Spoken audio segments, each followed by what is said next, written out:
వైష్ణవి తనకున్న చిన్న మనసుతో సమాజానికి క్లుప్తమైన సమాచారాన్ని ఇవ్వాలనుకుంది. యూట్యూబర్గా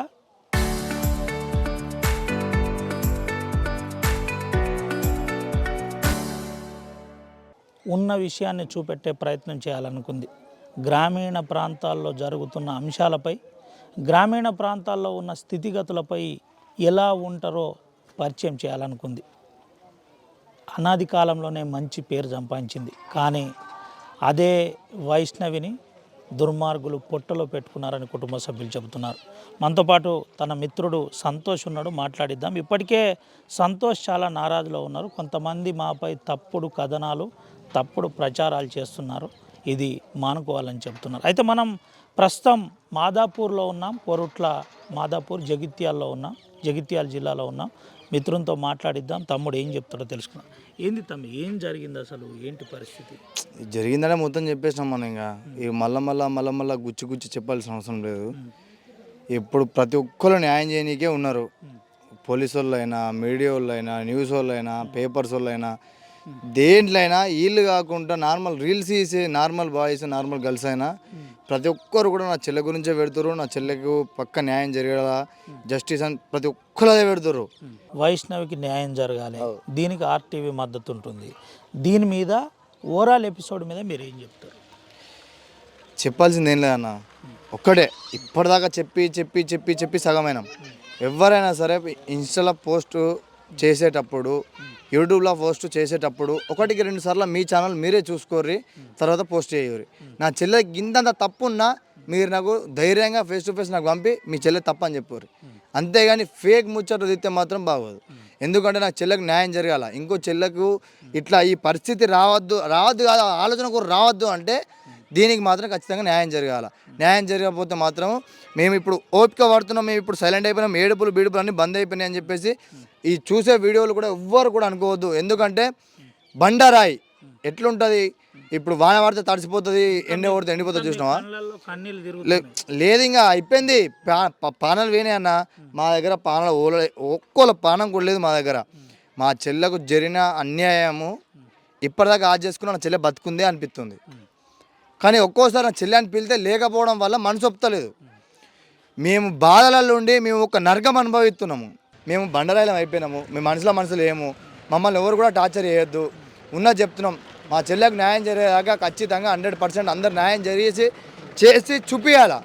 ఈ ఇండియాలో ఇంకో పిల్లకు అన్యాయం జరగద్దంటే కేరళ, కర్ణాటక, మహారాష్ట్ర వాళ్ళ లాంగ్వేజ్లు మాకు తెలియదు, వాళ్ళ భాషలు మాకు రావు, అయినా వాళ్ళు పోస్ట్ చేసిన వీడియోలు మాకు మెన్షన్ చేస్తారు. అర్థమైందా?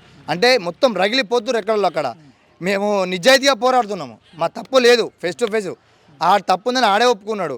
అవన్నీ న్యాయం జరగాలి. కానీ మీరు రాజ్యాంగబద్ధంగా పోరాటం చేయడానికి సిద్ధం కాదు, రెడీ అంతే, ఏదైనా ఒకటి అయిపోయేదాకా. అయితే ఇప్పుడు ఇన్ని రోజుల దాకా ఏమన్నారు, ఒకటే మాట అయిపోయారు మాకు, అరే మీరు ఎగిరితా పడద్దు, మీరు ఎగిరితా పడితే మీరు కూడా లోపలికి పోతారు అని చెప్పేసి అన్నారు. సరే సార్ ఏం చేద్దామని అంటే ప్రతి ఒక్క పెద్ద సార్లకు అడిగి పోలీసులు మీతో ఏం మాట్లాడారు? పోలీసులు అదే మాట చెప్తున్నాను నేను. ఇప్పుడు పోలీసులు వానికి ఏదో శిక్ష పడేదాకా ఖచ్చితంగా పోరాడతాము, మీకు మీ న్యాయం చేస్తాము. తప్పు మొత్తం వాని చేతుల్లోనే ఉంది, మీ చేతిలో లేదు. వాని చేతుల్లో కాబట్టి మేము ఖచ్చితంగా పోరాడి చేసి ఏదో ఒకటి వేసి ఖచ్చితంగా వాని లోపల ఎత్తామా, ఉరిశిక్ష ఎత్తామా, అదే ఒకటి అవుతుంది. కానీ మీరు మాత్రం న్యూసెన్స్ చేయకూర్రి అన్నాక మేము ఫిక్స్ అయినాం, సైలెంట్ అయిపోయినాం. అన్ని మంచిగా ఉన్నాయి, అన్ని సహకరిస్తారు పోలీసులు. నిన్న ఆర్టీవీలో నిజం చూపెట్టడానికే ఇప్పుడు నేను నీ దగ్గరికి వచ్చి చివరిగా జరిగిన అంశం మీద ఒక్కసారి పాతగా ఎవరైతే వైష్ణవిని చంపిన మూర్ఖుడు ఉన్నాడో ఆయన అంశంలో మాట్లాడించడానికి వచ్చిన. ఒక్కసారి నాతో నువ్వు మాట్లాడాలి. నేను ఏం చెప్పాలన్నా నాకు అర్థం కాదు. మాట్లాడే మాటలు లేవు, ఇంకా ఉన్నది ఒకటే, జరగాల్సింది న్యాయం. నా చెల్లె అసలు ఏ పాపం తెలియదు, ఏం తెలియదు, అంత మంచి పిల్ల ఎట్లా చచ్చిపోయి శవమే వన్నది. నా చెల్లె నా దగ్గర లేదు. ఇప్పుడు అర్థమవుతుందా?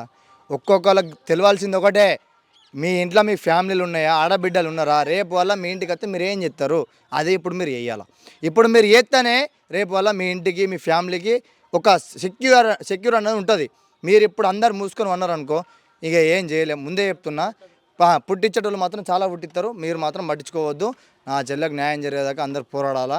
ఇట్లా మాత్రం ఫేక్ న్యూస్లు చేస్తే మాత్రం ఇంకోసారి నేనే కేసు పెడతా. జరిగిన యథార్థం మీద ఒక్క మాటలో నా కోసం చెప్పు. ఏం చెప్పాలన్న, ఇక అయిపోయింది అంతే. చేసేదేం లేదు.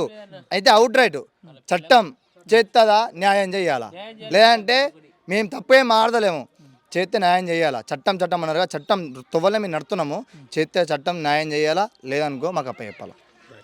ఇది పరిస్థితి. చట్టం దారిలో మేము నడుస్తున్నాం. మళ్ళీ చెబుతున్నాను, సంతోష్ చెప్పే మాట, వైష్ణవి తమ్ముడు అన్న సంతోష్ చెప్పే మాట చాలా క్లియర్గా న్యాయం చేయాలి. న్యాయం చేయకుంటే మేమేంటో మేము చెప్పాం, ప్రజలే చెబుతారని చెప్తున్నాను.